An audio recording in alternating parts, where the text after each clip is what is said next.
How do we define right and wrong? Right, what I define right and wrong is that which corresponds to that which is true. Yeah, but you're going to define right and wrong what your God tells you. Yes. And what are you defining right and wrong as? There are intrinsic morals innate in us. Intrinsic morals innate within us. I agree. My faith teaches that. It's called natural law. But Bob, there's a problem there. Go on. You're talking about your God. Yes. What happens when we deal with the 300 gods and they've all got their different moral positions? I know. How do we deal with that? Absolutely. So you deal with it by measuring truth by that which corresponds closest to reality. And the reason why we see the rule of law being undermined in our country is because our country has separated the concept of right and wrong from the concept of truth, which means that truth is simply what you make it. Well, that works for you as an individual, but what happens when the establishment decide the truth is what they make it? Because the state practices state agnosticism. It says amongst all religions, amongst all claims to truth, we don't know what's true, so be yourself, make up your own truth, decide your own moral system, just don't hurt anyone.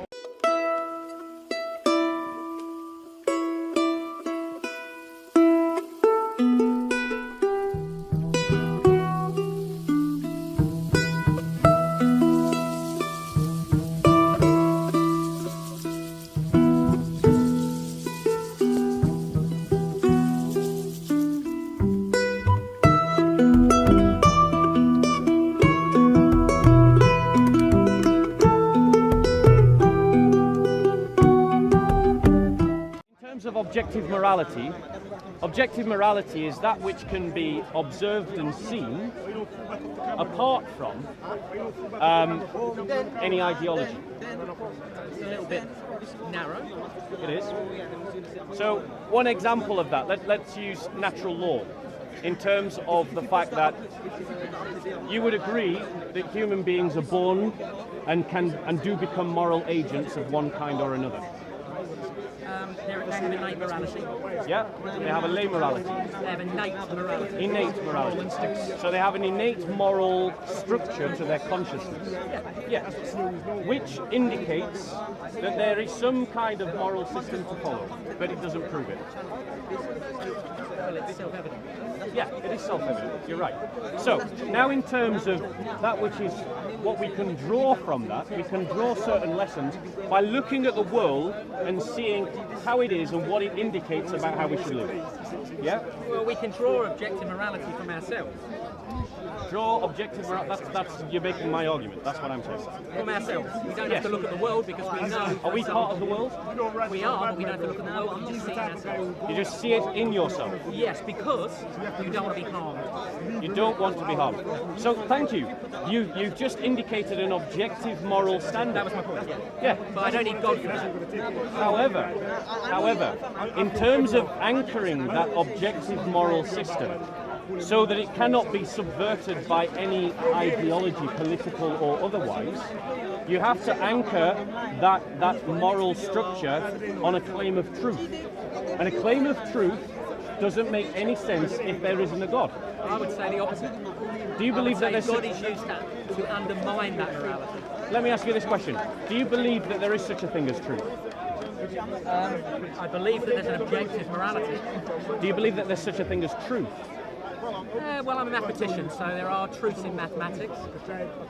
You're still equivocating. Do you believe that there's such a thing as truth? It depends on what we're talking about. Truth. Something that corresponds... You want to say the truth of God, for example, then I'd have to say no. No, I'm saying something that corresponds closely to reality. Is it true that I'm here? Yeah, it's their objectivity. Right. Yeah, we can't argue against skepticism. It's impossible. No, we can. No, we can't. But we can say, sensibly, that it's axiomatic, but we can say there is an objective morality. Thank you. So there is an objective morality. So who defines reality? I'm saying objective reality. Reality from which we I do can also draw. agree there's an objective morality. From which we can draw. From which we can draw truths. So, for example, we can draw the truth that the point of sexual conduct is reproduction. Agreed? Yeah, gene propagation. Yes. Yeah. So gene propagation is the point of sexual conduct, right? Yes. Not pleasure. At the reduced level, yes. Not pleasure.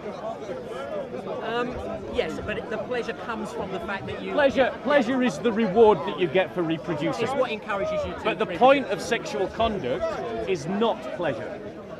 So we can draw from this objective reality certain sexual moral truths. Yeah, but there's a little bit of a jump, because for most people at their conscious level, the purpose of sex is for pleasure. Because of a political ideology that has told them so. No. Not because of any grounding in truth.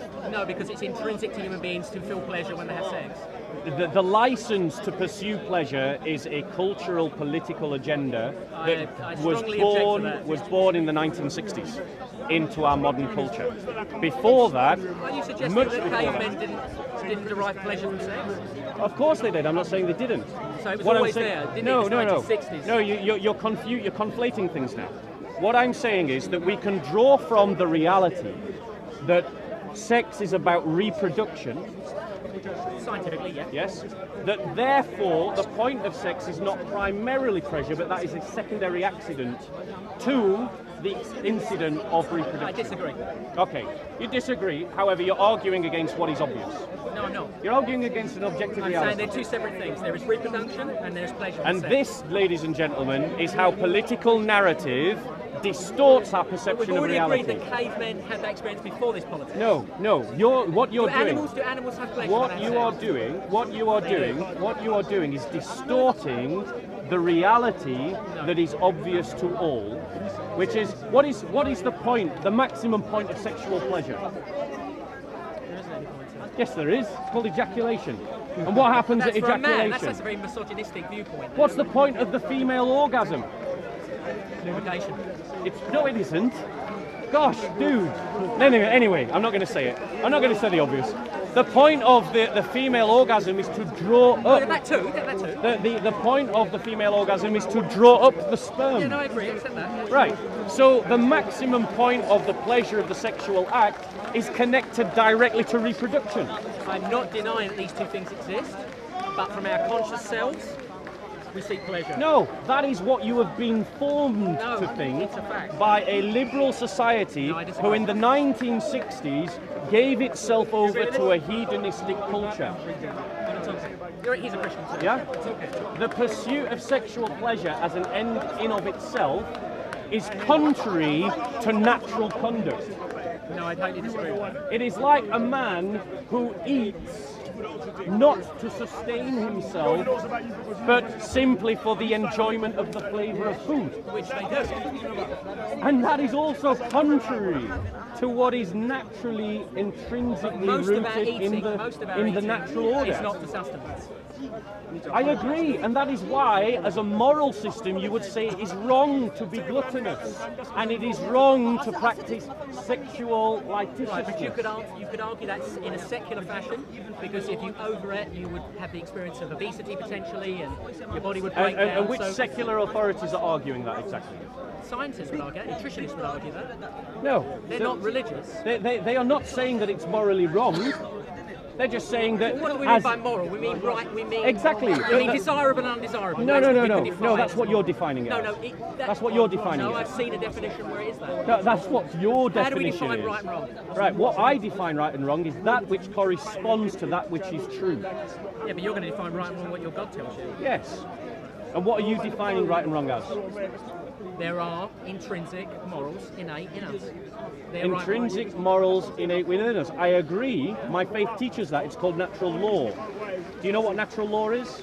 Conscience, right? Like the inner voice of conscience. Do you know what natural law is? Please enlighten me. Do you know what natural law is? Please enlighten me. Is that a yes or a no? Let's say no. Okay, right. I'm going to take it as a no. I But did say no. swallow your pride. There's nothing wrong with admitting if you don't know something. I know. Yeah? I know. Swallow a your drop in pride. the ocean. There is nothing wrong with admitting if you don't know something. Keep Do going. you know what natural law is? I don't. You Okay, go for it. right. That's easy for you to say. So Go. natural law is the Christian doctrine that God, as He created the natural world, structured it in such a way that we can draw from it lessons of truth. lessons of morality. Right, but you still haven't dealt with the fact that I am saying that there is an objective morality without God. What I am saying is You the need very... to demonstrate that, I think. So let us look at the very idea of objective. What underpins your moral system? In evolution. Evolution. I've evolved to be a social creature. Okay, so you believe that evolution is the thing that you should draw a moral system from, We right? don't draw from it, but it's innate in us and it comes from evolution. Right, do you know what social Darwinism is? Well, social Darwinism, I believe, is where society evolves. No. Okay, Social Darwinism was a philosophical movement in the 1900s up to 1945, taking its cue from people like Nietzsche and also the theory of evolution that there were different races and that some races were better than others. Yeah, it is nonsense. But evolution, if you're going to use that as the prism, the narrative by which you decide your moral system, well, evolution is about survival of the fittest. But you couldn't even use that against animals. So that those that survive are then able to breed. So survival of the fittest is about who I can dominate. Yes. Yeah. Is that your moral system? You what? Evolution doesn't have totally everything to do with domination. No. There are It's just examples. those that can acclimatise to What Bob's saying environment is we more could- suitably than other What Bob's saying is organisms. we could Yeah. Those are derive the from ones that survive longer, therefore pass their procreate. But pass their but genes on. the theory of evolution, if we used it as a narrative, a prism by which to construct a moral narrative, would mean that we need to make all the earth bent solely around our own survival. Yes, but it would break the objective morality of the fact that human And that beings is not don't what my like faith being teaches. harmed. You what? It would break the objective morality of the fact that human beings don't like being harmed. This objective So when we were morality, dominating others, we are harming others. this objective morality that you're indicating Yeah. is exactly, I agree with you, it is a fact. And so what it shows us is that there are objective moral truths in nature that we can draw from to understand what is morally right and morally wrong. So where does God come in? Right, so where does God come in? For me, God is the one, the author of all creation. Yeah, you are saying that there is no moral order. You're saying that there is no God, right? So what you really want to I'm not debate is saying whether that. God I'm exists. a soft atheist. I'm not saying that. So what it seems to be saying, what you seem to suggest is you want to argue that God doesn't exist. No. Right. I have the default position. God doesn't exist until you compel me. But there is in such a God. thing as truth. Well, it's contextual, but yeah, Contextual to whatever we're discussing. contextual, it's so vague. I don't actually understand what you It's communicate. very difficult to detail, but I mean, mathematics, as I said, which is my subject, So what's to has stop? issues around Here's context. why we need God to underpin objective morality. We don't. We do, No, we because now we have a disagreement between us. I say he's wrong, No, and you he don't. says I'm wrong. No, you don't. No. You do accept No, that hold none of on. us want to be harmed. Do you That's believe an in abortion? objective morality. Do you believe in abortion? Do I believe it exists? No. Do you believe that it should be practiced morally? It's a difficult subject. And that's not an answer to the I question. cannot give you that Are answer. you There is- undecided? No, Are you it's undecided? a contextual problem. Are you undecided on it? No, I'm not undecided. It's So, a contextual are you? problem. Do you agree with it or disagree with the practice of abortion? I cannot give you a definite answer on that Why are you vague? because I cannot give you. It's Have a you come to a complicated- moral conclusion on the question of abortion? No, You haven't. no. So it's still up in the Because air it's for you. contextual. Still up. Fair enough. That's fine. If you haven't come to a moral conclusion, but what we have is two truth claims, and I believe two moral systems. You have indicated that you want to base your moral system on evolution. I believe it should be based on revelation. We disagree. This is why you need God, because God allows you to have a common narrative. What we don't have at this moment is if we have no one spy, all we have is a competition. A competition in which the one who is stronger wins. But Bob, there's a problem there. Go on. You're talking about your God. Yes. What happens when we deal with the 300 gods and they've all got their different moral positions? I know. How do we deal with that? Absolutely. So you deal with it by measuring truth by that which corresponds closest to reality. That's mine. So you say that's yours. You say you say that you simply should live a life in which you don't hurt others, right? I think it's the basis of objective morality. So it's Buddhas. And by harm, for example, if we steal from someone, that harms that person. It's essentially a sort of approximation to Buddha's moral system. Can I ask a quick question, clarification? By harm, do you mean cause pain? Yes, but it could be mental pain, anguish. Yeah. So in terms Pleasure of and pain, utilitarianism. yeah. So in And terms seeking pleasure would be the extra thing there, right? From the utilitarian. but who Happiness. defines what is pleasure? Because your pleasure may be another person's pain. Right, but then I can't violate that. I can't harm that person, so... Then that means that you should probably I mean, not. utilitarianism talks about seeking pleasure, So, don't talk so about you actually... should probably. So if you were to actually practice this principle, yeah, there'd be very little that you could actually do. Well, you could raise Because psychopathy, for example. everything that we do causes someone pain. Your purchase of that bag, your purchase of that watch, your purchase of those trainers will be connected to a social system that is built intrinsically on injustice. Yes. So seeking not to do harm is insufficient. Christ gives you a better moral example. He says to love, because love is proactive. It isn't simply seeking to avoid harming others, it is actually to seek what is best for them. Can I interrupt? No, let me just deal with this point. So here we have two moral systems being proposed. One by the atheist who says avoid evil, avoid hurting other people. No, I'm not saying One that. by I'm saying no, that that is what you intrinsic. said. That's That is what you intrinsic said. to us. What I have said is that Christ gives a better moral example. Love your neighbor as you love yourself. So that means the good that you want for yourself, you should pursue for those around you.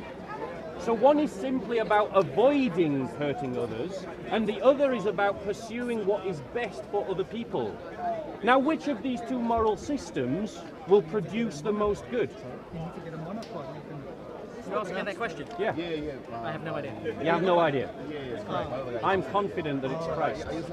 I'm not confident either. Because no charity was ever set up because they simply were trying to avoid The hurting problem people. with religion is that it can be subverted. No, hold we on. see that constantly. Hold- So I'm undecided. on No, I'm not. Linguistically, you shouldn't start off a sentence which the problem is. that. Oh yeah, we had that Yeah. earlier. Yeah. So the point that I'm making to you, no charity has ever been set up because someone said, I know, I want to avoid hurting people, so I'll set up a charity. No, charities get set up because people think, shit, there are some homeless people on the street and no one is looking after them, so I will do something about it. Yeah, but that doesn't have to be a Christian thing. You can extrapolate the morals and the ethics But they're being from harmed. a I mean, it seems doctrine to- and Yes. use that. And I don't have to be a Christian And that to is do the that. liberal project for the last 300 years, No, I and don't it buy has that. failed. But I can do that on an individual level. That is entirely what the Enlightenment project is. The I'm talking Enlightenment. about myself. I know you are. I can extrapolate the I morals know and you are, ethics. and all you're I can doing- live my life in the same And way all that you can. are doing is repeating a narrative that our society has bestowed to you from the I'm an Enlightenment. individual and I'm No, living my then- life on the moral compass that I set myself. So you need to. That is exactly what society has taught So you to unless do. I follow your book, I'm not going to be as moral as you. I am saying But to Bob, you. Bob, people, saying. That is exactly what I'm saying. early man That is formed exactly what I'm formed society. Early man Because formed hold on, society. let me Without God. address this brother's point. Because the fact is, what you are echoing is exactly what our society has been trying to do for 300 years, to extract the moral system of Christianity from the Christian doctrines that underpinned it. And what has that resulted in? It has resulted in the very undermining of a concept of truth upon which the basis of the rule of law is established. And the reason why we see the rule of law being undermined in our country is because our country has separated the concept of right and wrong from the concept of truth, which means that truth is simply what you make it. Well, that works for you as an individual, but what happens when the establishment decide the truth is what they make it? But you're not, And decide I'm that not Tommy moral ready to Robinson deny it. is an I'm not saying extreme there's right-wing objective morality, fanatic. right? I'm Because saying I follow my they own are moral creating compass their based on own my truth No, but and there is an deciding objective their morality. own moral system. And that's what you're doing. You are echoing as an individual, and I agree it's probably nothing like as harmful as what the liberal establishment are doing. But the liberal establishment are doing it as a collective with power, and you're doing I'm it not as an talking individual. about them. But I am. Well, you are, but I'm still not. Because doesn't you are explain. echoing what they are No, doing. You think I am. That is what you're That's doing. your perception. That's your paradigm. Does our that's state- that's the prism through which you're looking at it. Are you an atheist or an No, agnostic? I'm neither. Neither. What do you I'm believe? not a label. You're not a I'm label. a free thinker. How about Okay, that? a free Sorry thinker. if that doesn't categorize No. me in a way that you No, find no, easy it to does to perfectly. challenge. It does perfectly camera because is you're an just atheist. that's exactly what the Enlightenment is all about. Free thinking. Oh, Read yeah. Kant. Read Kant. So- I'm not making it up. So it's Kant is the immoral, father. It's immoral to be a free thinker. Kant is the father of the Enlightenment. He was the one who coined the phrase "be a free thinker," and he used the story of Abraham to demonstrate that point. So yes, Oh, you so because are. one person said it means he has the What I'm total saying is, monopoly you're on it. using terms and you're ignorant of where they've come from. You're using an ideology and you're ignorant of where it has come from. What you are. Truth is not an ideology. Morality is not an ideology. I agree, truth is not an ideology. But you're making it sound like because someone said it before and philosophized about it, therefore I've echoed it or I've said it. That is from exactly them. what you've done. But it's ridiculous. So what? That It's is exactly what you've ridiculous. done. That is exactly So what you you've done. can't. So you can't have someone just be a moral person because it must have come from a philosopher that once said it. And therefore, I'm echoing it. A moral journey is much like any other journey. You need a map and a compass. And without a map and a compass, all you're doing is guessing. And that's Can what we you're get doing. back to the multiple You're just gods? guessing. I want to hear about the multiple gods. You're just guessing. But I want to deal with his point because he really doesn't understand how his personal, individual attitude is exactly what the state is doing. Because the state practices state agnosticism. It says amongst all religions, amongst all claims to truth, we don't know what's true. So be yourself, make up your own truth, decide your own moral system, just don't hurt anyone. But the state, when it practices that collectively, decides to invent the truth. And so it labels all of these people wrongly. But the state is hurting people. I agree. We can agree on it. that. Is. So It don't is. think that people on this side are not acknowledging that because truth as we are. Because this moral system that you're seeking to follow is not rooted in reality. If you were to leave Christianity I'm not seeking to tomorrow, follow it. Yeah. It's a truth. would you become an immoral person? I would become a less moral person. Right, so less moral. Yes. So why not totally immoral? Do you know what sin is? No, hang on. I'm going to address your point. No, let's not do question by question. Let's Okay, do question yeah, answer. all right. Question, answer, then question. So, did that not make sense, that question? So ask a question again, so I'll answer. Okay, so if you were to give up Christianity tomorrow, would you become an immoral person? I would become a less moral person. Well, why not totally immoral? Right. Because according to your logic, Sorry. you can only be a You moral have asked person a question. if you One Bob, second. Bob actually did you agree with follow your objective book. morality. You have asked one question, I have answered it. Now I will ask you one question. That didn't answer it. I did answer it. You said to me, if I became a Christian, would I become a immoral person? I answered the question by saying I would become a less moral person. So I have answered your question. Now it is your turn. Now, yeah, you can do. But do you But think now that's it is objectively your moral or turn. relatively Now it is your turn to answer a question. Yeah, but Bob, are you saying you're less... Now it is your turn to answer a question. Now it is your turn to answer a question. Here we go. One word When answer when you free think your moral system, yeah, what is the touchstone that you base your moral theory on? What is that thing that decides what's right and what is wrong? It's been a touchstone. So let me clarify. You have said, I am a free thinker. I think for myself, I make up my own moral system. Sure. Right. So when you're deciding this is right and this is wrong, what criteria are you using? I can feel it. I can observe it. So emotionalism. Now that's another question. Now my turn. Yeah. Okay. Okay. Your turn. So Objective morality is the answer. We can do We this can do like this. silly, childish, like one-word answers. Well, things, we're if not you having like. to shout, which is an improvement you on know. the Islamic But dawah you can team. see, you can see, you create this phrase of one-word answers, and it's not really going to lead to anything. Right, your productive, question. Okay? Your so question. are we going to do these one-word answers? Is Your that how we're question. going to do it? Okay. Your question. Okay, fine. So why is it then, if you were to give up Christianity tomorrow, would you only become a less moral person and not a totally immoral person if, by your own logic, that you can only find your moral compass if you follow this book? Yeah, and the answer to that is Bob didn't actually the say answer that. to that is yeah, I didn't. But the answer to that is a really simple one. The fact of the matter is that if I was to leave Christianity tomorrow, a lot of my moral structure, a lot of my moral narrative would still be influenced by my Christian faith. In the same way that for most of the history of the UK, even though since the Enlightenment it has been moving steadily away from its Christian past, its moral framework has still been informed by its Christian past. It's like if I gave this brother a £20 note and then he gave you the £20 note, where did the £20 note originally come from? It came from me. So, in our society, that's what we see. We see the fact that even though people like yourself are saying, I'm a free thinker, I'm not a Christian, still having lots of morals that accord with the Christian faith, because our culture has been Christian for over 1,000 years, and that juggernaut of history doesn't just disappear overnight. But as our society has moved increasingly away from its Christian faith, it has brought in more and more laws that are contrary to the Christian faith, such as the liberalisation of divorce laws that are the root of destroying families amongst, destroying families amongst white working communities. But it's doing that regardless of the Christianity. abortion laws, which are allowing white working communities to kill their own children and to prevent them from having the next generation. The litigiousness in terms of the It's rambling. no, I'm giving examples. Can you give us an example? No, of let the me immorality finish. that- Let me finish. Let me finish. Please, if I may. So these laws, like think it's relevant. the abolition of the Sabbath law, which has meant that increasingly workers in the UK are being abused by their employers, who force them to work far above and beyond any kind of norm. I mean, you are straw manning quite a lot, but it's I would say that you're straw manning, but you know, that is the nature of Speaker's Corner. So, and this, ladies and gentlemen, is how Speaker's Corner was before the Islamist thugs came to try and take it over. This is how Speaker's Corner used to be. But then the Islamist thugs came and they tried to establish. Shamsi the First tried to establish his little caliphate here with his gang, and he tried to intimidate people. You know. Now, but let me deal with this question. What do we do about all these other religions? Because it is a question. Because they're all going to say their book is Okay, yes, objective truth. absolutely.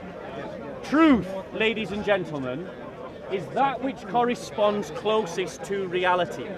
Okay? Truth is that which corresponds closest to reality. Now, we don't receive truth without it being interpreted to us. We interpret the truth around us through a narrative. We think in narratives. So the narrative, the narrative, no, that's part of it, but the narrative by which you interpret the world around you decides for you how much of the truth you're able to access. So, in terms of what I believe is the truth, I believe Christ is the truth. He is the embodiment of truth.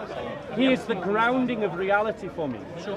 So, in terms of those other teachings, like let's look at Buddhism, which says that the way to get into the next incarnation, a higher reincarnation from this one, is to avoid the wheel of suffering. And what that results in is that Buddha basically went and sat under a tree for 20 odd years and didn't really get involved in the world around him. Muhammad followed and taught a religion that could be summarized as having an ideology that is based upon submission. Blind submission to a set of rules that, amongst other things, institute slavery, adultery, rape, and paedophilia. But that's not too dissimilar to your book. Now, what does my faith teach? What does Christ teach me to do? He teaches me to love my enemies, to love my neighbor, to love myself, to love my God, to love my community. Tell me, do you have any problem with that? Absolutely not. Do you have any problem with that? But we don't need Christ for that. We don't. I'm So like that who was- already. but So who how was is it? it I'm like that already without Right. your book then? But you're not. That's the point. You're not, because it's You're because trying to we've make out that you're it's because we've had 1,000 years of this teaching in our culture that you understand that love is the highest maxim. That's comes why back- you need Jesus. And that comes back to the argument you're saying 3,000 years ago they were immoral. Look at our society Which they today. were not. Look at our society today. Our society has increasingly moved away from the teachings of Christ. increasingly moved away from the teachings of Christ. And what has that resulted I in? thought Christianity was growing. It's in this country, no. It has resulted in family breakdown, in the license to abort your children. It has resulted in a abuse of workers. It has resulted in an increase in injustice. Well, I don't believe in abortion. I think it's murder, right? I agree. Now, I'm not a Christian. How is that possible? How is that possible that I've got And that where do belief? you think No, you how got is that moral possible? framework from? No, how is that possible? Where do you think they got the moral No, framework? I asked the question. Okay, you inherited it from the Christian Can't actually culture call it of our murder, age. guys. You Oh, can't think- call it you think murder I've because it's I've not tapped actually into- illegal. What about the You can't secular, avoid it. What about the secular understanding it's okay, the pro-choice argument? Why have I not tapped into that? Why have I chosen the pro-life Yep. answer Yeah. rather than the pro-choice? And Right. I'm not Christian. How have I done that then? How have I done that? To try and bring home to you just how much Christianity has influenced everything that we are as English people. We can't even communicate to one another without acknowledging the influence of the church, because the grammatical structures that we use to speak English were formed by two books, the Book of Common Prayer and the Bible. They normalized the English language. Bit of a stretch. It is not a stretch, it's history. Learn your history. Because, and this is the point, this is the dupe that the establishment have played on the English people, is that we want to distance ourselves from our own culture and from our own history and from our own identity. So that when someone praises two of the greatest Bob, literary works in the English You language. were despising the view over this side, but this gentleman's actually agreed with you. Answer No. his question. He has. He said he doesn't No. agree with Allow me. abortion. I don't agree with abortion. How is that How possible, is that if I'm possible not Christian? if he's been liberalised? Because If I've been liberalised you like have you said been I have. influenced by the Christian culture, which is your inheritance as an Englishman born in this country. 10 minutes ago you said I've been liberalised. You have in many ways. So why is it that I've chosen in this particular topic to believe in the Christian Because way? influencing a worldview is not a total sum game. Right. It isn't a case that. It isn't a case that. It isn't a case. You can pick and choose. Yes, you do. Right, so that's my initial argument. And I know it is, but the point is, brother, when we do that, when we pick and choose our own moral system, Yes. what we are saying is that we are the moral arbiter. And if we are saying that we are the moral arbiter, that means that we can make the moral choice to do wrong. I'm not saying that. He may be saying that, but I'm not saying And that. that's why I'm saying you there is need objective Jesus morality. to I'm not the ground arbiter. your reality, because you have made yourself the moral arbiter, and I am not suggesting. But it's okay if One I don't second. believe in abortion. 1 second. You have made yourself the moral arbiter, Yeah. and I am not saying that that means that you have suddenly decided that you're going to stop murdering people and robbing. I'm not saying that. But what I am saying is that now that you have decided that you're the highest moral authority, in theory, potentially, tomorrow, you could decide that what is morally bad is something that is morally good to you. And that's why it's a bad moral system. So could a Christian. So could a Christian. It doesn't matter. You're No, your no, own. You're your Bob's own right about agent. that. You're your own agent as a person. You've got free will. As a Christian, you can do that as well. Right. You're done. I've got to go. It's getting hot. I've got to go. It's 4 minutes. I've got to go. It's 3 o'clock. I just want to deal with this brother's point. He said, so can a Christian. Of course, a Christian can go against the teaching of their faith and make themselves the highest moral arbiter, and then go on to do and decide and do something wrong. In fact, every Christian still does things that are wrong. We're not here saying that we are above everyone else, that we're morally superior to everyone else, that never do anything wrong. What we're saying is that we acknowledge the reality that truth has to be grounded in that reality. Yeah, exactly. And that truth, therefore, has to be the basis that we decide what is morally right and morally wrong. And we seek to cultivate that moral system, that moral life into ourselves. Yeah? Yeah.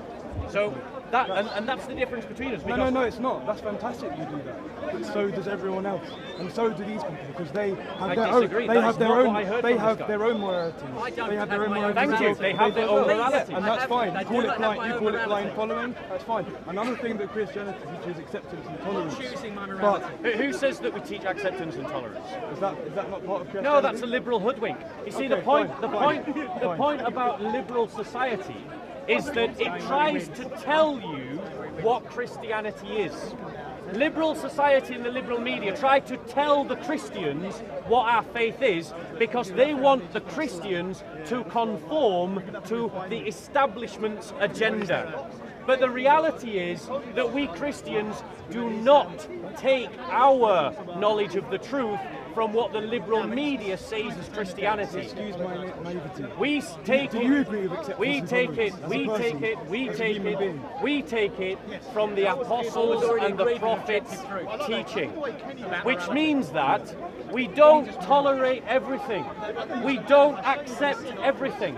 And we are able to say when society has gone wrong, and it has gone wrong, and the people that are suffering the most from it are the white working We class, agree it's gone my wrong. own community. We agree it's gone wrong. We're saying that God is not the answer.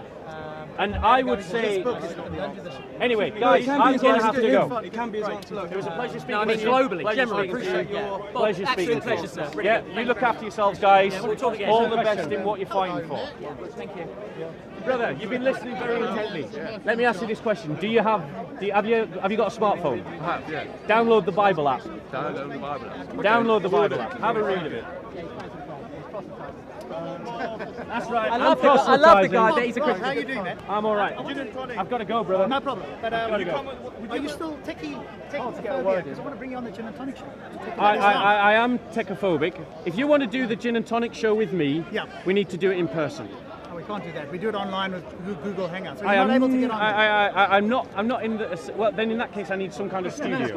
I need some kind of You studio. can't do it at home or whatever. No, I'm not. I haven't got the home environment where I could get involved in this kind of thing. Fair enough. Yes. Anyway, but if you want me to get involved, Yeah, I would love to. I can do it in person. Can or- you trying to spread the word? Are you here this Sunday? Is your biggest problem the environment? I mean, techie-wise, you can use your phone, use your computer. That's for sure. He's here every Sunday, 1 to 3.